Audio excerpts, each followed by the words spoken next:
What's going on, everybody? Welcome back to another exciting episode at Taking a Risk with George, and the family. On today's episode, we're moving from one of our favorite places to another favorite place, but this one is extra special because we're meeting up with friends again for Friendsgiving, and you guys all get to come with us and see how it goes. So let's get to it. Smash that thumbs up button and let's get to moving.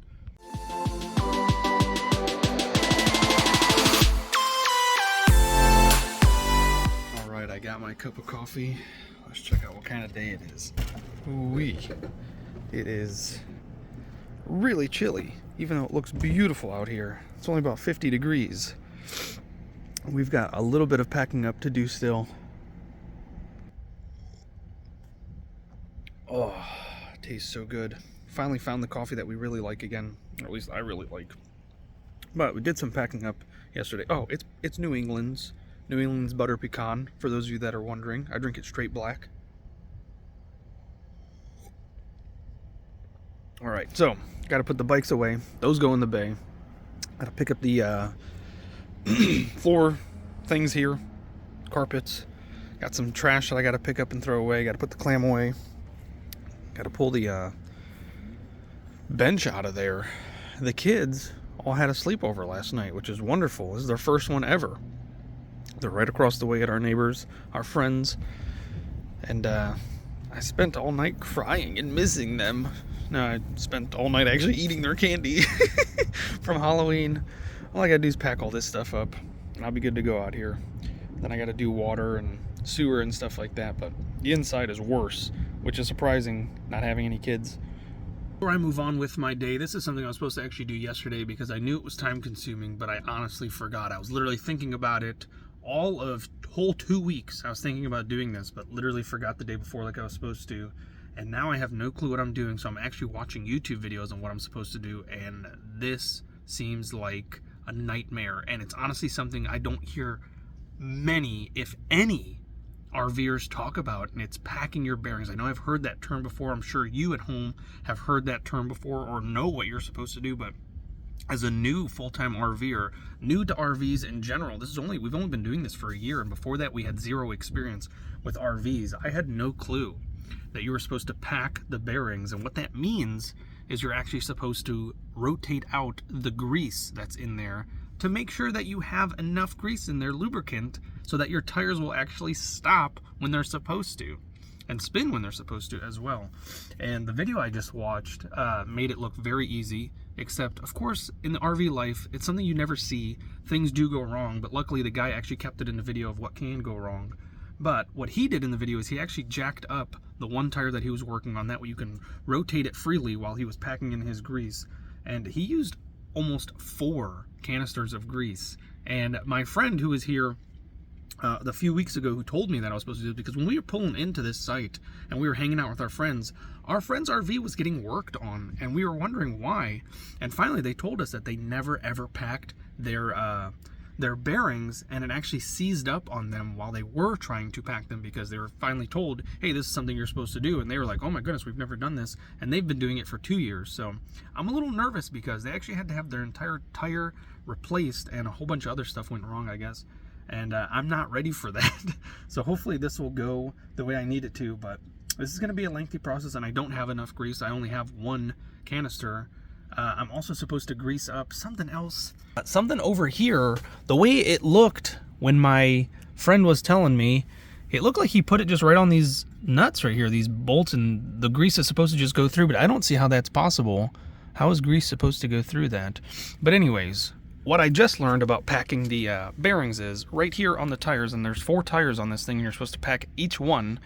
This little cap will come off, so I'll have to get some additional tools, and behind that is a rubber seal that you just peel off, and there'll be a little tiny nozzle which the grease gun will fit right onto, and you want to pack that with new grease until the old grease comes out. Hopefully there's grease in these that comes out. If not, you're damaging all kinds of stuff. And honestly, that looks a little bit rusty back there. I don't know if that's an issue or not, but that's something to deal with for another time. So I'm literally sitting here watching 20-25 minute videos on how to do this, and I've got to get going.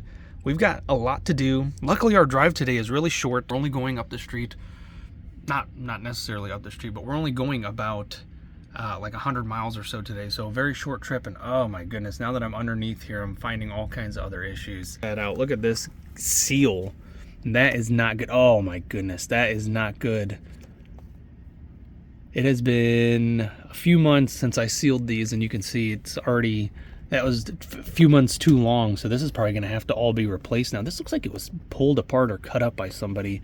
And the kids are not supposed to come out under here, but you never know, you know, when you can't watch them 24/7. So maybe they're under here doing stuff they're not supposed to. So that's not good, but that's an easy fix, thank goodness. And it's honestly not super duper expensive, but this is not the easiest of fixes, and this is super duper expensive if something does go wrong. So hopefully when I get this tire pulled off and greased, that it'll just be a smooth transition, and I'll try to figure out what the heck to do with that next. First thing I need is a screwdriver. I'm gonna do my best to give you guys a good view of this. This is a lengthy process, and I do have to do it for all the tires, so if I don't stop to give you guys a demonstration, I apologize. I'm gonna do my best, but yeah, that just pops right off, just like that, just a little cap.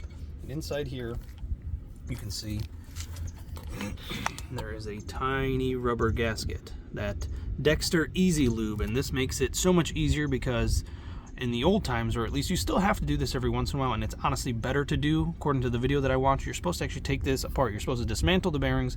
That way you can pack them by hand, and you can actually monitor them and check on them to make sure they're still working properly and there's no damage to them. But this just comes off as well.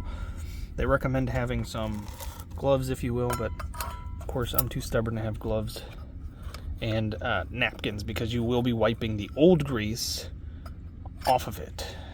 The new grease should push it. Oh wow, that actually still looks pretty good, surprisingly enough. I have to imagine when the family that we bought this from took it to General RV, which was a great RV place, I have to imagine they did all this. So it might not be super duper necessary. It is recommended that you do it, especially if you're full-time, about every 12,000 miles.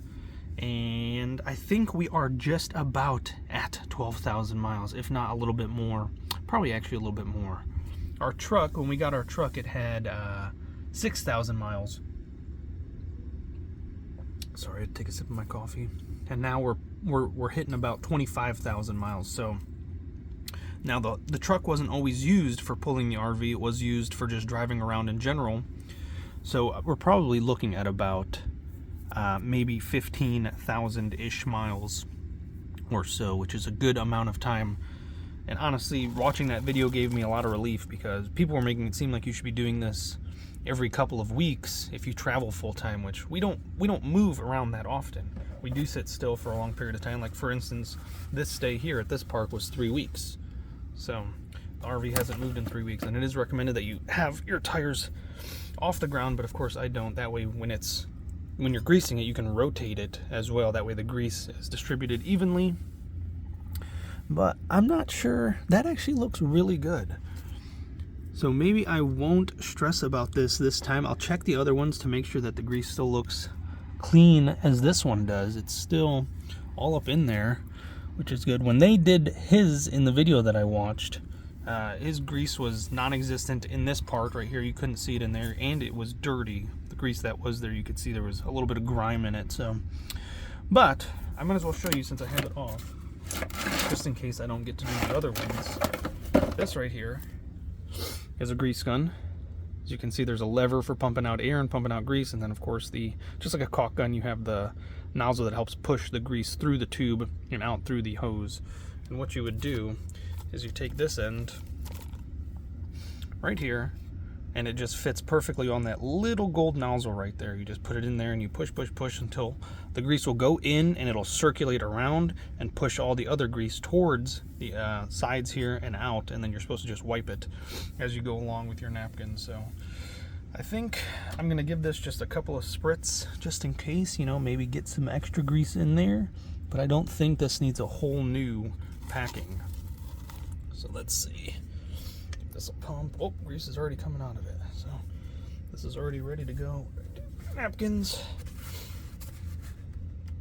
So there's the new grease that's going to be going in it. You can see how nice and clean it looks. Of course, there's a little bit of dirt right there, but that's just from the floor.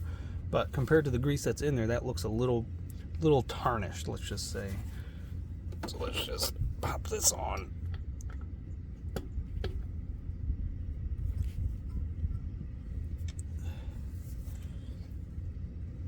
I don't know if it's supposed to be hard in there or what, but it's just kind of on there. All right, it's on there. All right, let's give it a pump and see what happens. All right, that's one pump.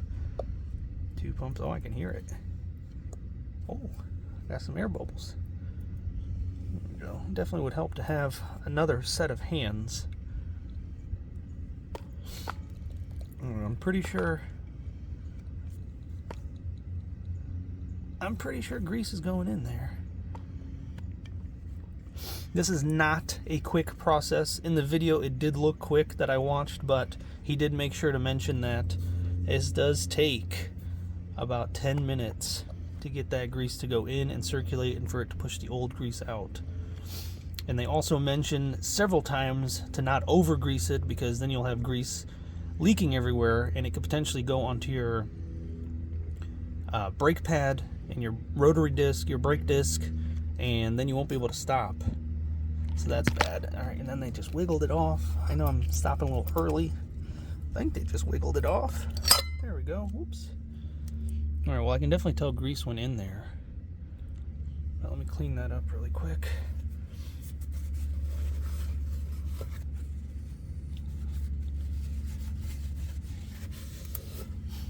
Okay, not doing a very good job. What's going on?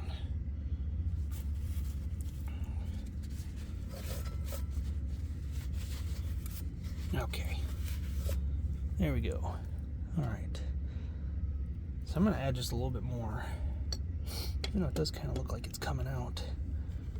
It would be nice to have a second set of hands, like I was saying, just to help keep that nozzle straight. All right, now we're pumping. Pumping and pumping. I don't see any grease moving. There's a little bit of grease coming out of the nozzle, but that's because I can't keep it where I want it to.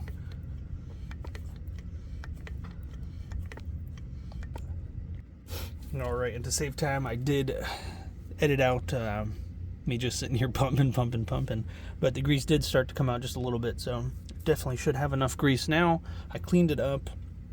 The grease did look really good when it came out, so I'm just going to seal this back up and I'm going to go check on the other ones and get on with the rest of our day, because it is about 8:30ish and we got to get on the road before 11. And he also mentioned don't stick your finger in here and don't rotate your finger in here, because this is sharp and you can cut your finger, so definitely don't do that.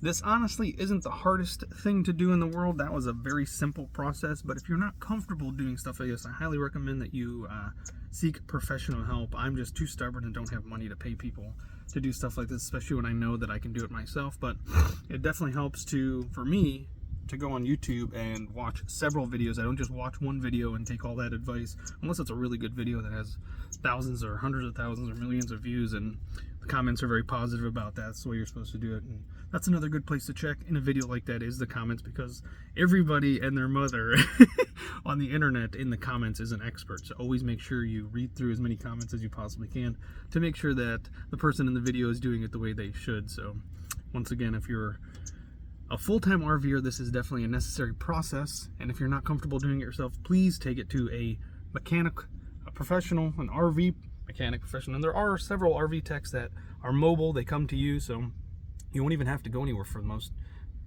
part, but they are rather expensive. So this is definitely something that's very necessary to keep you and your family safe, and your home safe, of course. It is windy on this roof, but jumping up here trying to see what I need to clean. It looks absolutely fantastic. This is likely the cleanest it's ever been, and these dark marks that you see going across are where the ribs are, so you can tell, I believe they're metal, so they go all across, and that's what holds the frame together, or is the frame.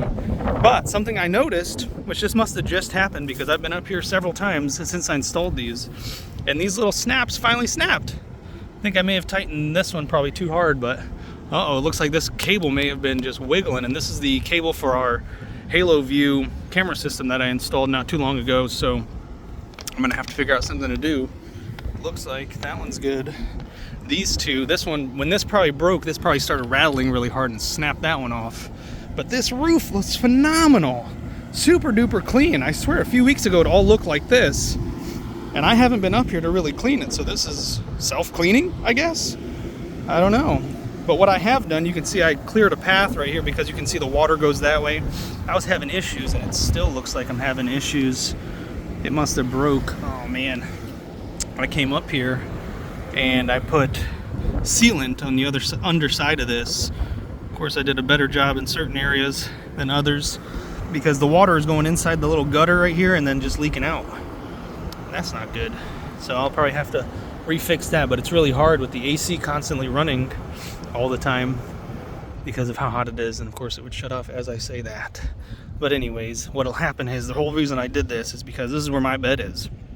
I sleep on this side, the honey sleeps on that side, of course inside, not on the roof over here, but you can see the pool is on my side, and it'll come and it'll drip and it'll hit these metal ribs or ridges right here, and it'll just cause like a tick, tick, tick, and sounds like that annoy me, especially when I'm sleeping. When it's all quiet, I can hear those noises like no other, and it kills me. Oh no! Just noticed another one of my things popped off, so this one looks like the glue actually failed on this one, but the other one's fine. This one's fine. So I'll just have to figure out something to do for these. I think I actually have extras of these, so I can just bust this one off and put a whole new one. Can't even see the spot that I cleared off to put those on a few months ago. That's how clean the roof is looking. This is great. Getting the clam all put away. I'm almost done, but I had to mention, check this out. Look how hard that wind is blowing. He's got a little winded thing there. You can see it's blowing really hard. As soon as I took the stakes out, which this is one of the first times I had to actually put the stakes in the ground on the outside to help make sure it doesn't blow away, because we've been having such extreme winds here, because it is still hurricane season here in Florida. But I got all the stakes out and I started closing the tent, and the wind came in real hard and I was holding onto the tent. It ended up dragging me like a parasail. Drug me. Well, it didn't drug me. I'm pretty sober, but anyways, it pulled me about like 5 feet and I was just hanging on like shit. I'm sure all the neighbors got a good laugh at that, but I was able to get it back under control, got it all folded up. I found a lizard in there again. I actually found 2 yesterday, which was pretty cool, and then I found 1 today, and of course, you know, the kids love the lizards, so I went and gave it to Evelyn, who's hanging out at a friend's right now, having breakfast and getting ready. But we've got to get going. It is like, I've been doing this for like 3 hours and I'm just now getting finished. Luckily our neighbor helped a little bit. She helped put some stuff away, which was great. That helped out a lot. So we got to get hooked up and going. We only have a short trip today, which is wonderful. It's a beautiful driving day. Seriously, not a cloud in the sky. Check that out. I'm sure you guys have already noticed. Not a cloud in the sky. So this will be a wonderful driving day. Probably have the windows down, but that wind is extreme. But I am so ready to get going and so ready to see our friends again. Check that out. The farewell party has come to say goodbye to us. With all the kids being around here all the time, there was always crumbs just all over the place, so they're going to be super sad. Look at them calling out to me, feed me, feed me. They're going to come check this entire area once we leave, and you know they're going to find some goodies. All right, got everything packed up. We're getting on the road. We're about to pull out of the site right now. We're heading to a gas station first. It's about 30 miles away, which is plenty for us. This is a short trip, only an hour and a half. The honey's pulling out, and then I'll be pulling out right behind her. This was a great day to get going. Yes, I do. Inappropriate is a family-friendly channel. Friendly family channel. Family-friendly family channel. All right, we will see you guys there. I just pulled in and we're reunited with friends. Look at them, they're all back there. And something happened along the road that I can't explain, but one of our second black tank, for some reason, sprung a leak. So, of course, there's a cap on it, so it was just filling up the tube, but it didn't leak. It's not like continuously leaking. It just filled up that tube and that was it.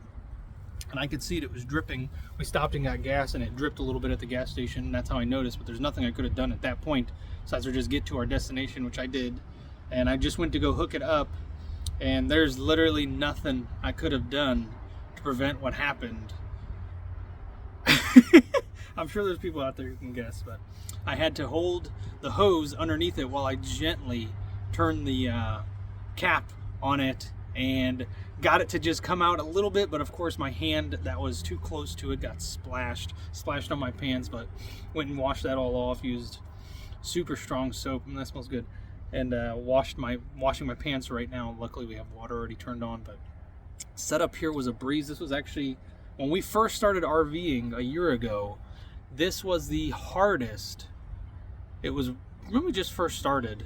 This was the hardest site I ever had to pull into. Not the specific one right here. It was up a little bit further, but this was the hardest one because it was all sand. It was on a decline as well. So when you come off the road, which I can show you, the road right there, when you come off the road, there was a big drop from where it was paved and where it was not, because it's just sand and dirt.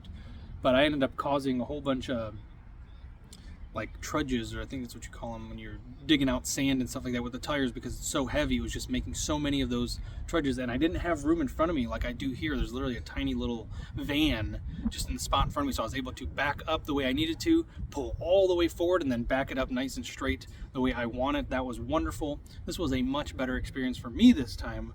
My neighbor, on the other hand, not so much. My friend, not so much, because he wanted it in a very specific spot because they have issues with leveling. So I'm all the way as far on our site that I possibly can be to give us the most room on the front side, so where we come out and do stuff. He is like almost in the middle, which is terrible because you lose a lot of room like that. But not only that, we called ahead and we reserved several spots here, which you typically cannot do, but because we're having an event, we're doing a big Friendsgiving type thing. They considered that an event. They reserved several spots for us, and this person parked right here ignored the reserved sign. So now the office had to come out and talk to them and let them know that these sites that we are at are actually reserved. There's actually a sticker on the box itself, so they should have been aware that this site was not available. So they backed in, plugged in, and just ignored the sign. So that's kind of on them. I feel bad because we've had to move when we were at places before, and that's no fun whatsoever. Luckily, they're just a Class A, so they'll be able to just pack up as fast as possible. I'm sure there's no rush. Our other parties are not here yet, but they're going to have to pack up and move. And then once the other parties of our members of our party get here, hello, we'll have a big group going, and we'll have a huge like courtyard area. This is going to be awesome. Did you have fun today? Are you so excited to see your friends? Yeah. All right, I'm going to finish getting set up. Mom's bringing out sandwiches. Wow, this is a thick boy. That's a big sandwich. Yazzie, how you want to eat all that sandwich? How you want to eat all that? Look at that. It's bigger than your head. How you going to eat that sandwich? Look at her lips. Man, you're so beautiful. But I'm going to get back to, actually, let me see, make sure that these tubes over here are not leaking. I don't like to leave the hoses like this and the cables like that, but that's the best we could do. We got ants over here that I tried to get rid of as best as I could, but there's still tons of these little fire ants, and they're so bad here. But this was the one that exploded. But you can see I got the hose on there and everything should be good. I'm actually going to probably, there wasn't much left in it. That's the other thing. We drained it before we left. So things are looking good. We're going to get stuff packed up and put away. Gosh, they're so beautiful. And we're going to go play with our friends and have a great day. Great rest of our day. It's still very early. It's like before 2:30, which is so rare for us on a move day. I was sleeping with Natalie. Yeah, I know. You had a sleepover last night. I'm so jealous and I'm so happy for you at the same time. Because that's cool. I miss having sleepovers with my friends, but now that we're all in the same location, maybe all the grown men can have a sleepover. The ladies are going to be so jealous. With Natalie.